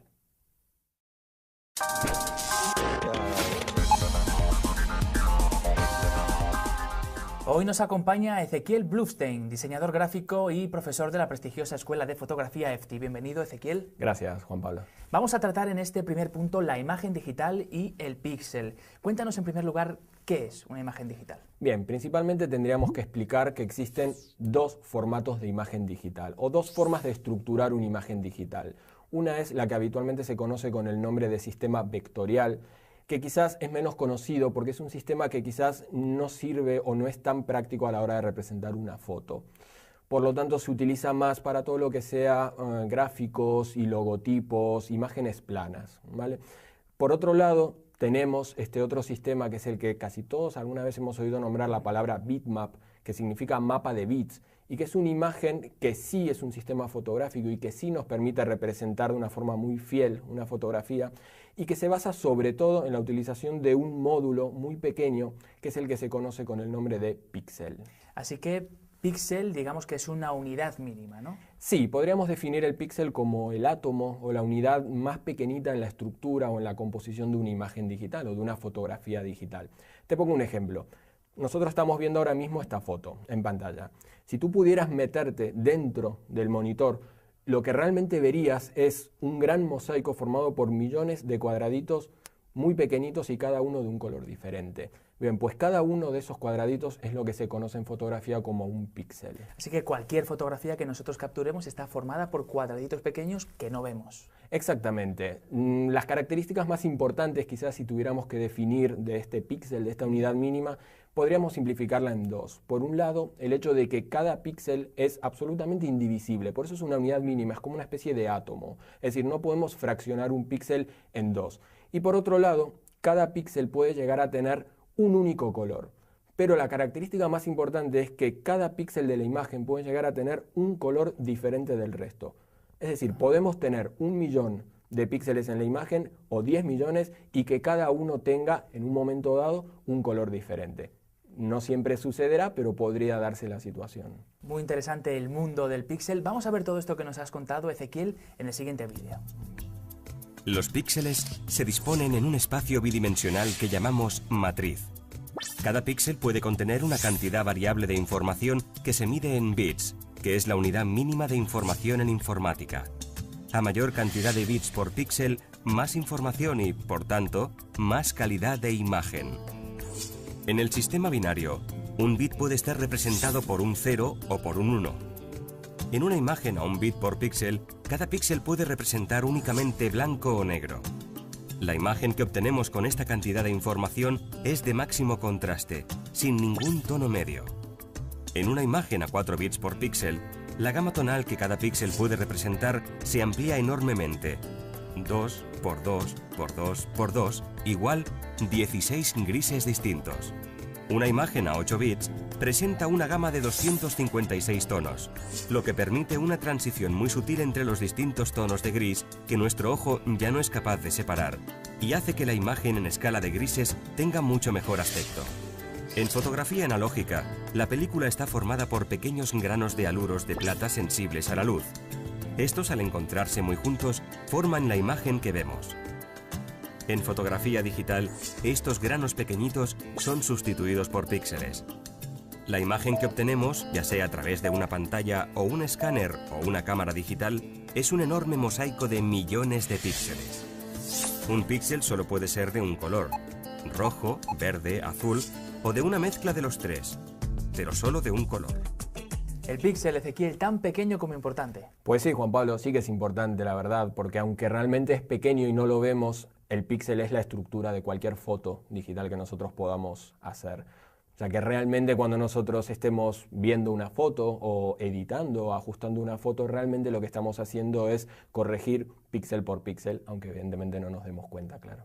Vamos a ver en el siguiente punto cómo se genera la imagen dentro de una cámara digital.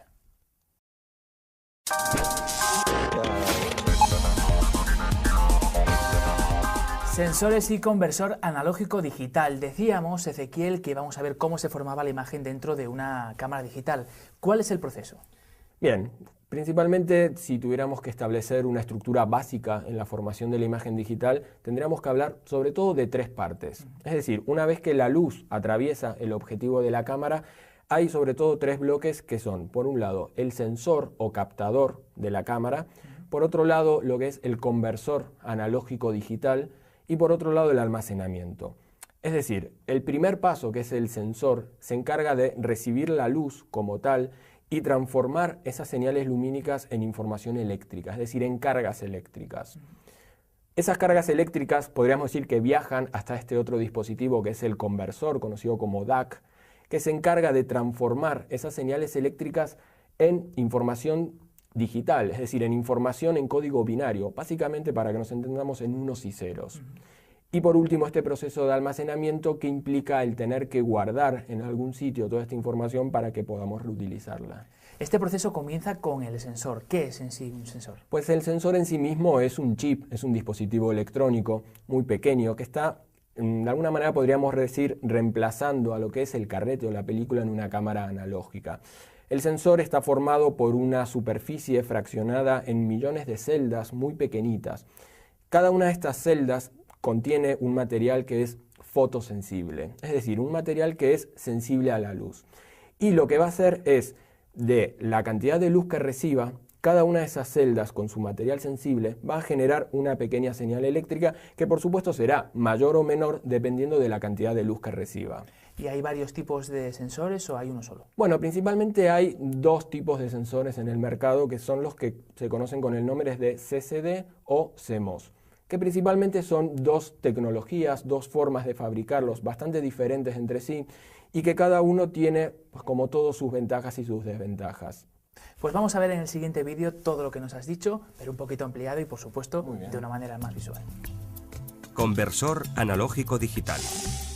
En la fotografía digital, el sensor electrónico es el equivalente del carrete convencional. Se trata de un chip formado por millones de componentes fotosensibles que funciona convirtiendo la luz que capta en señales eléctricas que formarán la imagen. Cada uno de los elementos fotosensibles del sensor se denomina píxel, Picture Element. El número de píxeles del sensor se suele medir en millones de píxeles o megapíxeles. A mayor cantidad de megapíxeles, mayor posibilidad de imprimir o visualizar fotos a tamaños más grandes con pérdidas de calidad menores.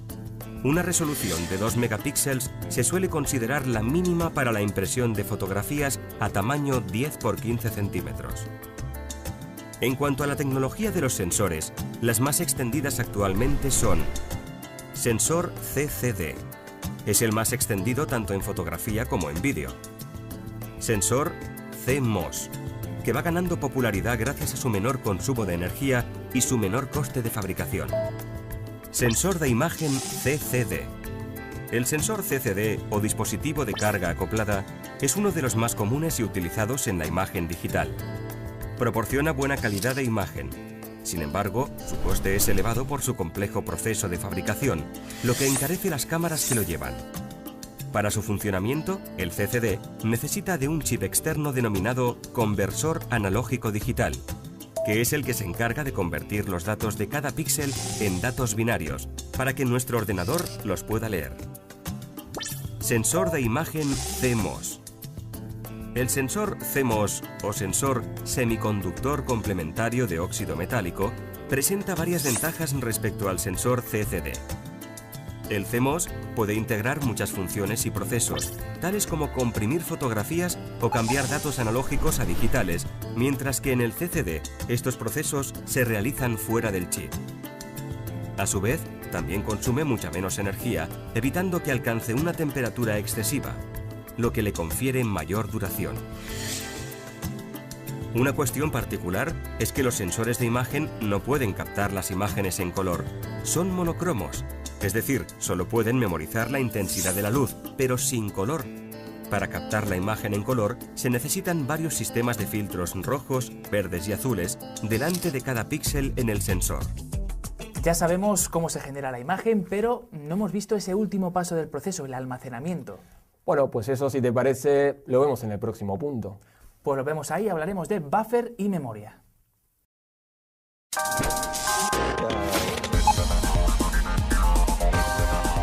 Decíamos que una imagen está formada por píxeles y esos píxeles por unos y ceros. Pero ¿dónde se almacena tanto número, Ezequiel? Bien, pues evidentemente la información que se genera, esta información digital, como bien dices, estos unos y ceros, hay que guardarlos en algún sitio. Es decir, hay que tener en cuenta que la información digital, los unos y los ceros, al final son información volátil. Es decir, no están escritos en ningún lado hasta que no tomemos la decisión de que esto se tiene que guardar en algún lado.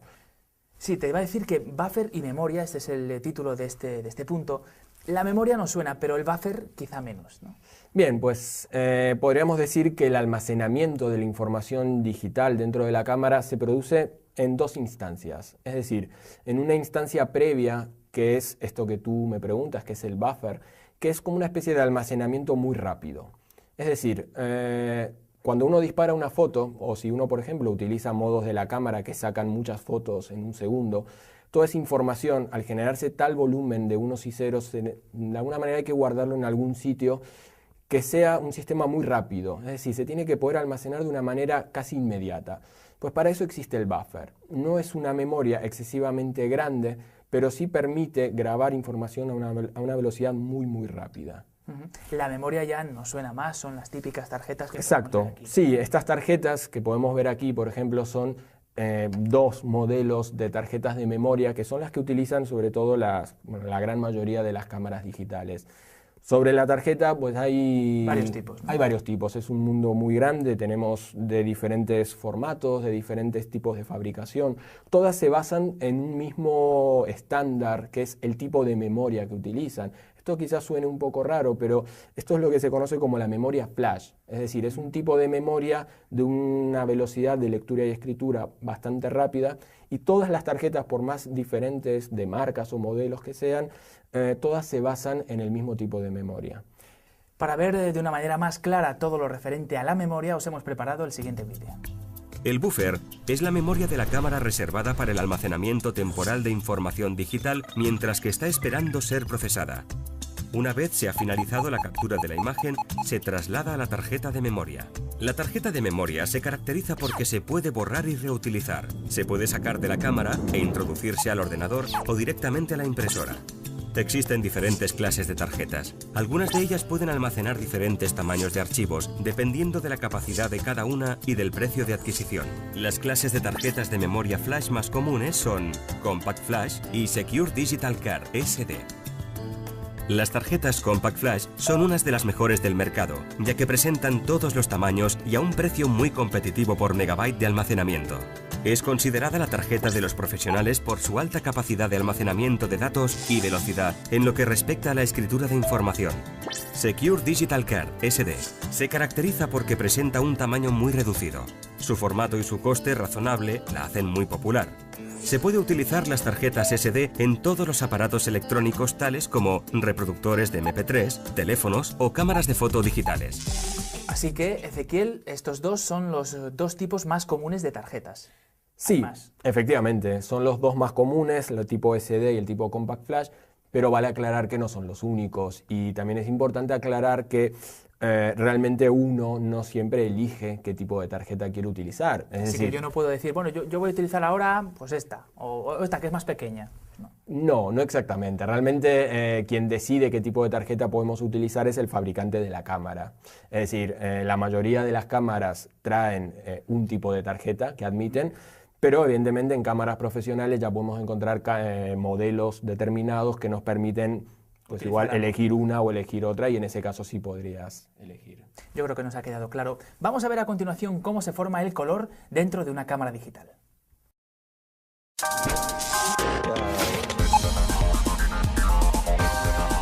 Vamos a hablar del color, de cómo se forma el color dentro de la cámara digital. ¿Es un proceso único, Ezequiel? No, realmente en la formación del color existen sobre todo dos procesos o dos grandes formas de componer color, por llamarlo de alguna forma. Uno de los sistemas es el que se conoce habitualmente con el nombre de síntesis aditiva, que es básicamente, para entendernos, la posibilidad de formar color a través de luz, es decir, a través de la mezcla de diferentes luces.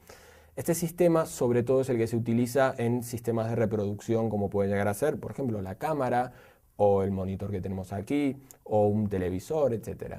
Y el otro sistema, que es el que se conoce como síntesis sustractiva, que se basa en todo lo contrario, es decir, en sustraer luz, y principalmente es el sistema que se utiliza para imprimir. Es decir, todas las impresoras que vayamos a utilizar se van a basar en este sistema que se conoce con el nombre de CMYK, y que se basa en impresión a través de estas 4 tintas. Así que el aditivo para captar las imágenes para la reproducción y el sustractivo para la impresión. Sí, podríamos definirlo de esa manera perfectamente. Bueno, pues vamos con el aditivo, que es el que nos interesa para la captación de imágenes, para la reproducción. Bien, pues en el sistema aditivo se basa sobre todo en la formación del color a partir de la sumatoria de luces. Es decir, partimos normalmente de ausencia de luz, y lo que vamos a hacer es trabajar con 3 luces principalmente, que son los que se conocen como los 3 colores primarios, es decir, el rojo, el verde y el azul. De ahí el famoso RGB que todos alguna vez hemos oído nombrar. Bien, pues el RGB se basa sobre todo en la posibilidad de poder mezclar diferentes colores primarios y formar o bien otros colores o bien infinidad de colores según la cantidad de color que metamos de cada uno de estos, o bien formar blanco con la mezcla de los 3 colores, o formar negro cuando los 3 estén ausentes. Muy bien, pues Ezequiel, como siempre hacemos en los cursos de Visual Training, vamos a apoyar todo lo que nos has dicho con un vídeo en el que vamos a ver todo un poquito más claro. En las cámaras digitales, la imagen en color se forma por la combinación o superposición de 3 matrices de píxeles RGB: rojo, R, verde, G y azul, B. Cada píxel se forma por la suma de información de estos 3 canales de color. Este dato se denomina profundidad de color. Vamos a explicar la formación del color en el modo RGB con más detalle. Como ya sabemos, las imágenes digitales están formadas por miríadas de píxeles cuadrados. Cada uno de estos píxeles se ilumina de un único color, de entre una gama inmensa de ellos. Una vez todos en pantalla, la imagen se reconstruye y aparece frente a nosotros. Pero los colores en el ordenador se crean utilizando 3 componentes básicos: rojo, verde y azul. Mezclando estos 3 colores básicos podemos obtener algunos otros, como por ejemplo, rojo más verde igual amarillo, o rojo más azul igual violeta. Para crear el color blanco, por ejemplo, el ordenador junta los 3 colores básicos al máximo de su potencia. El color negro es el más fácil de crear de todos, pues resulta simplemente de no añadir ningún color a la mezcla. Ya que sabemos que el blanco es la presencia absoluta de los 3 colores básicos y el negro es la ausencia absoluta de estos, podemos adivinar que los grises se forman juntando cantidades iguales de rojo, verde y azul. Para crear un gris que esté justo a medias entre el negro y el blanco, un gris 50%, juntaremos un 50% de rojo, un 50% de verde y un 50% de azul. ¿Cómo guarda el color el píxel, el bit y el color? La profundidad de color estima los valores que puede llegar a tener cada píxel que forma la imagen. Si tiene más cantidad de bits por píxel, tendrá más colores, mayor resolución de imagen y mayor tamaño de archivo. Un píxel puede tener un bit blanco o negro, 8 bits de color y 256 matices de color, escala de grises, 24 bits de color, imágenes en color RGB, 32 bits de color, imágenes en color CMYK para impresión. La imagen digital puede ser en escala de grises o en color. La imagen digital que utiliza un solo bit para definir el color de cada píxel solamente podrá tener dos estados de color, el blanco y el negro. 8 bits, escala de grises. Con 8 bits se muestra una imagen de 256 tonos de grises diferentes. Esto es comparable con una imagen tradicional en blanco y negro.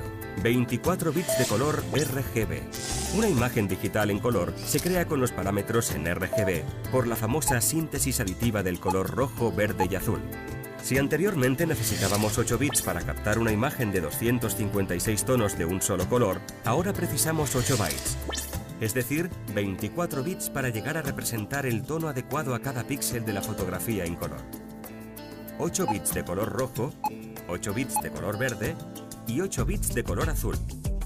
Así que cada puntito de la imagen está formado por 3 colores mezclados en diferentes cantidades. Exacto, cada punto de color que nosotros vemos en una foto realmente está formado por una determinada cantidad de rojo, una cantidad de verde y una cantidad de azul.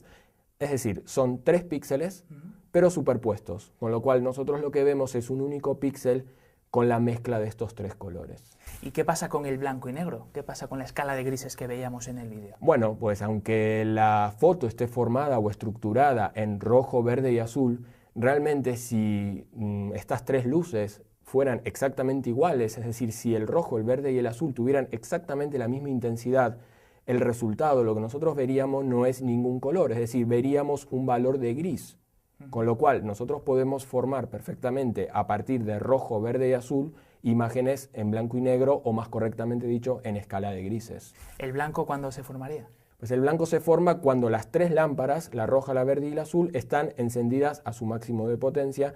Y ya que estamos, podríamos decir que el negro se forma en la ausencia de las 3 luces, es decir, el negro habitualmente es ausencia de luz. Vamos ahora con otro concepto también muy importante, la resolución.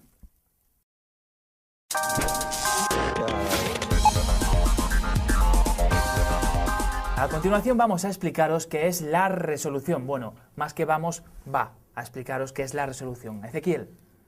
Bien, principalmente hay que hacer algunas aclaraciones sobre el tema de la resolución, sobre todo porque es un término o es un concepto que se utiliza mucho y cada vez más en este mundo de la fotografía digital.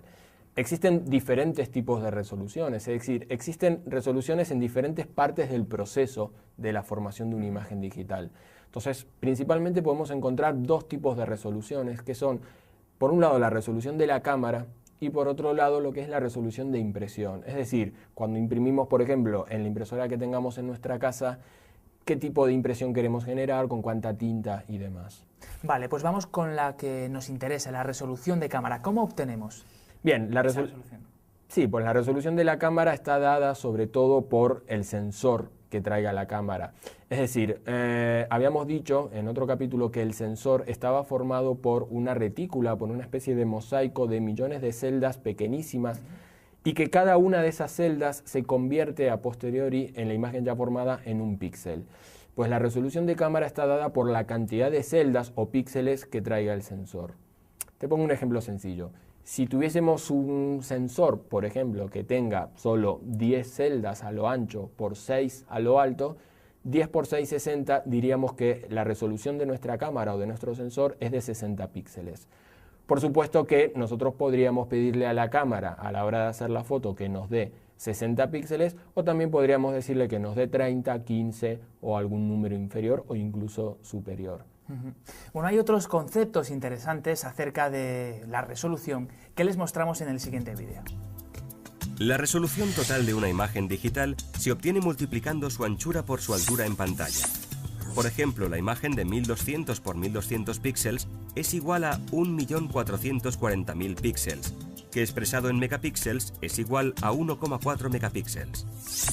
Resolución de impresión, puntos por pulgada o píxeles por pulgada.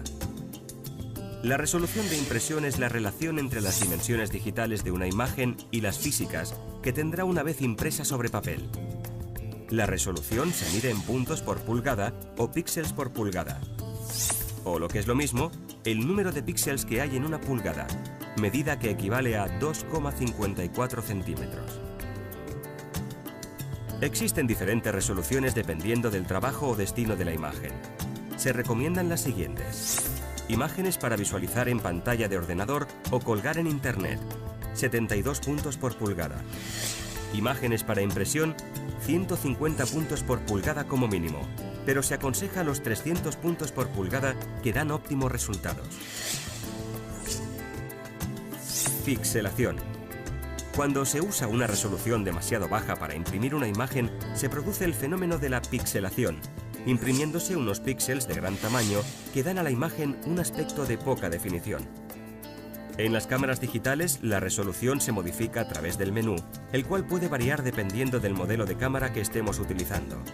En la siguiente tabla podemos ver las distintas resoluciones que podemos encontrar en una cámara digital y cuáles son las más apropiadas, dependiendo del uso que vayamos a hacer de la fotografía obtenida.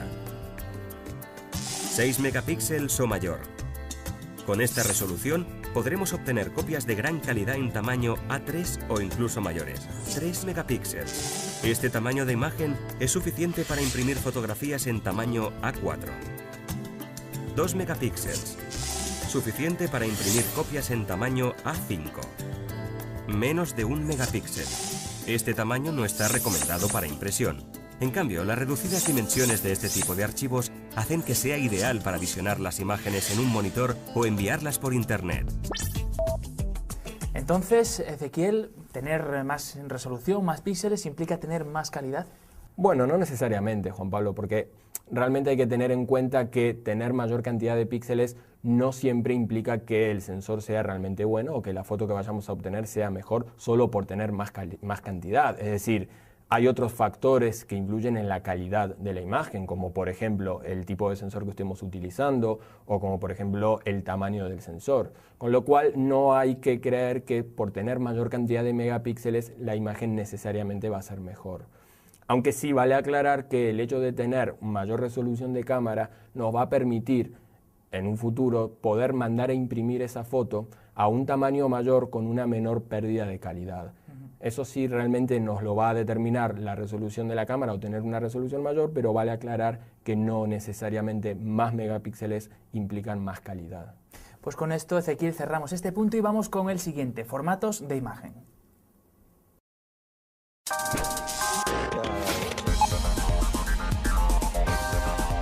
Formatos de imagen, así se titula este punto del curso de fotografía digital. ¿Qué es un formato, Ezequiel? Bien, Juan Pablo, principalmente habría que empezar a explicar qué es un formato dentro del mundo informático. Es decir, cuando hablamos de un formato hablamos simplemente de una forma de codificar la información. Es decir, no hay que olvidarse que todos los ficheros digitales, sean del tipo que sea, están formados por lo mismo, por unos y ceros. Con lo cual, el formato es el que de alguna manera le da sentido y es el que determina de alguna manera qué programa o qué aplicación es el que va a ser capaz de poder procesar esa información. ¿Y qué tipos hay de formato? Bueno, en las cámaras de fotos principalmente nos vamos a encontrar con dos formatos. Uno es el muy conocido JPG y otro es el no tan conocido formato RAW.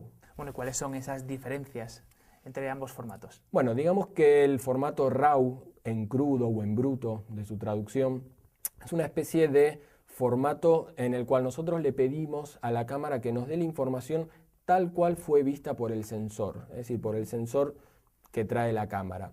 Esto significa que cuando nosotros le pedimos a la cámara que nos dé o que nos genere la imagen en formato JPG, realmente lo que está haciendo la cámara es procesar la información del sensor y armarnos una imagen con unos determinados ajustes que nosotros ya hemos preseteado en los ajustes que nos permite elegir la cámara. Cuando nosotros hacemos una foto en formato RAW, le estamos pidiendo que nos dé la información en bruto, es decir, tal cual fue procesada por el sensor, sin ningún tipo de valor añadido. Luego, a posteriori, estamos obligados a tener que hacer una interpretación de ese formato RAW para que esa foto se pueda utilizar, mandar por mail o a imprimir o lo que necesitemos. Pues completamos este punto con el siguiente vídeo. Las principales diferencias entre el formato RAW y el formato JPG son las siguientes. Formato RAW. El formato RAW no es un archivo de imagen en sí mismo, por lo cual es necesario disponer de un software para poder ver su contenido. Almacena 12 bits por color que le confiere un gran rango dinámico. Es un formato sin compresión que ocupa mucho espacio debido a que almacena toda la información recogida por el sensor de la cámara. Tiene un contraste menor y es menos nítido. No se puede imprimir directamente desde la cámara. Es de solo lectura. Los cambios realizados se almacenan en otro archivo. Formato JPG. El formato JPG es un formato estándar interpretable por cualquier programa fotográfico. Utiliza 8 bits por color y como consecuencia tiene un rango dinámico más bajo. Es un formato comprimido, por lo cual ocupa poco espacio. Tiene un contraste más alto y es muy nítido. Se puede imprimir directamente desde la cámara o publicar en una página web sin que sea necesaria su postproducción. Es manipulable, aunque se pierde información en cada retoque por sencillo que sea.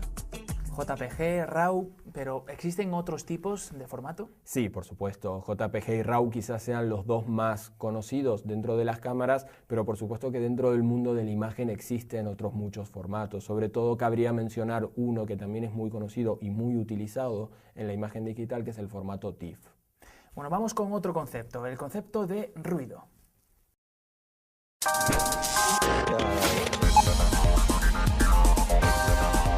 La palabra ruido no tiene en fotografía el significado que habitualmente le damos, no es ningún tipo de estruendo.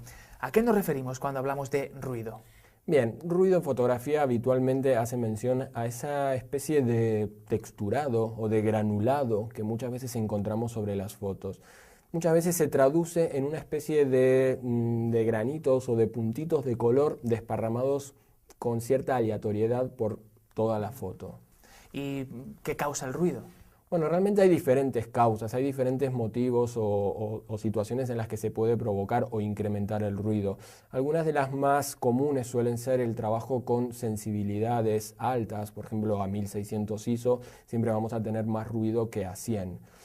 Algunos otros motivos podrán tener que ver, por ejemplo, con hacer largas exposiciones, por ejemplo, tomas de 2, 3, 10 segundos, por ejemplo, de duración, o situaciones, por ejemplo, en tomas nocturnas, o también nos vamos a encontrar en una toma diurna, por ejemplo, pero en una zona de mucha sombra, es donde suele potenciarse o es donde suele aparecer con más frecuencia este fallo.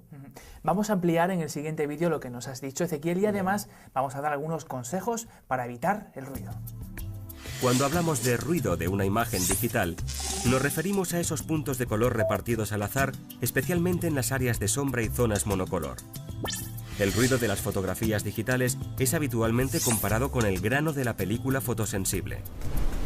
El CCD está compuesto por una malla de celdas fotosensibles que contienen uno o más fotodiodos encargados de convertir la luz en una señal eléctrica para ser procesada como una imagen. Es decir, será convertida a datos numéricos que se almacenarán en forma binaria en la memoria de la cámara para dar origen a un píxel. Esta actividad eléctrica generará una cierta señal aún en ausencia de luz, generando datos al azar que originarán ruido. ¿Cómo evitar el ruido? Primero, emplear la sensibilidad más baja. Con el valor ISO más bajo, obtendremos las fotografías más limpias de ruido. Segundo, reducir o mantener los parámetros de saturación del color, contraste y definición que trae nuestra cámara por defecto en el caso de emplear valores de ISO altos. Tercero, evitar las exposiciones largas de más de 2 segundos y especialmente aquellas que superen los 10 segundos. Cuarto, proteger la cámara de las elevadas temperaturas y del sol. 10 grados centígrados más de temperatura de nuestra cámara puede significar doblar la señal de ruido. Quinto, bajar la resolución es una efectiva medida para reducir el nivel de ruido, especialmente con el uso de sensibilidades altas. Bueno, Ezequiel, ¿algo más que añadir acerca del ruido? Bueno, podríamos hacer un pequeño comentario, Juan Pablo, que tiene que ver con esta comparación tan habitual que suele hacerse entre el ruido de las fotos digitales y el grano de la película química, de la fotografía tradicional. Sobre todo comentar que el grano y el ruido, si bien tienen causas muchas veces similares en cuanto a los motivos que lo originan, hay que comentar que el grano de la película de alguna manera está aceptado como parte intrínseca de la fotografía y tiene una aceptación estética, es decir, se considera parte de la fotografía, incluso muchas veces se busca y se genera. Quizás no sucede lo mismo con el ruido, es decir, el ruido se sigue viendo al día de hoy como un fallo que realmente todas las cámaras y todas las marcas intentan de alguna manera evitar. Muy bien, pues vamos con el siguiente punto.